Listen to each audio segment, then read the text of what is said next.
Last but not least, Emilio Navaira. I miss him. Man, incredible. Gone too soon también, bro. Yeah, it's lots of great fun memories with him. Yeah, I knew Emilio since I was a kid. Literally when he when he started singing with David Lee, but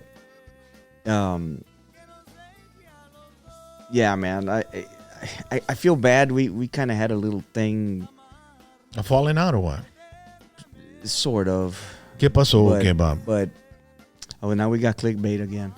We got a clickbait. No, I mean, it's things that happen in life. They in the lied. industry, you know? They lied to him and they lied to me. And we gigged together in Monterrey at the Palenque. And when they hired me, they told me I was going to headline it. And they always told me that I was going to headline it. And what I didn't know is they had also told him that he was going to headline it. Mm-hmm. So at the last minute, like while he was at the venue, they told him that I was running late. So he had to go on. And he was pissed. And he was up on stage saying, I shouldn't be here right now. So he should have taken the high road, man. And then like 3 months later, he passed. And I talked to his wife, Maru, after that. I'm like, look, Maru, they never told me that I was going to open up. And truth be told, I shouldn't have.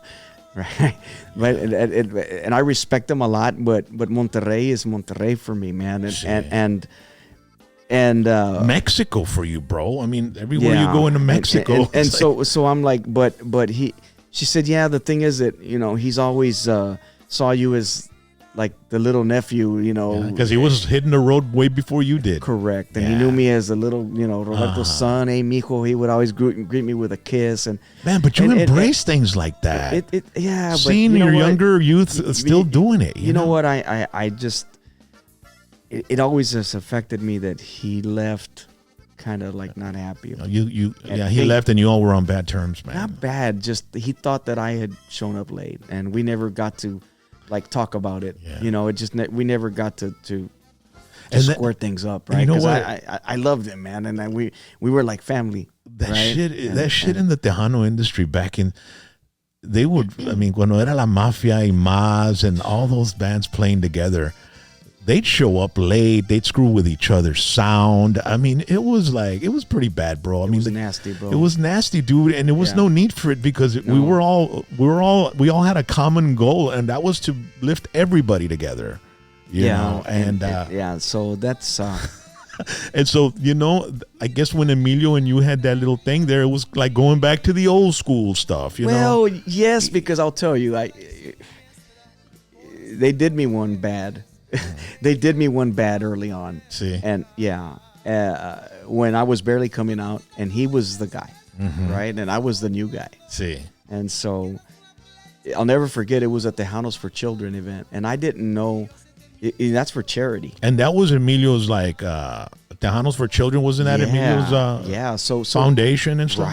Right. So, I was barely the up-and-comer, but I was making, like any new up-and-comer, I was making a lot of noise, right? Mm-hmm. And he knew it. Yeah. And so he heard the footsteps. And so... I ain't going to let this guy steal my limelight. So then when they called me and asked me to go to Tejanos for Children, I said, okay, but with one condition. I get to use everything that he uses. I'll open up. I don't mind. I'm not going to close. He's a legend. Pero dame las luces, dame toda la producción, todo el pedo, como un pinche headline. Let's Why not? The people. It's for the fans. It's for the fans. Yeah. And the thing is, so we get there and they had promised us all of that stuff. And Rock, they put us a little console like this. Mm-hmm. The whole stage was covered in sheets on the risers, and we had drums on the bottom. Tenías el Wally González set up. And check this out. So I didn't know, but they had invited the president of EMI from London. This guy was the president of the whole label from everywhere. Pinche CEO chingón. Dude, and I was fuming, right? Because you're up on stage and like, oh, man. We still rocked them. Mm-hmm. But it was with nothing but white lights, no smoke, no nothing. Yeah. Dude, he came on. They dropped the screen in the back, and the whole backdrop screen was projection video. And they took off all the sábanas fireworks and the whole, and I was like, Pinche carnaval bruto. it was it was not cool. Yeah. And it wasn't him. And you know, my manager was almost beat up his manager at the time, and because it was we got blindsided.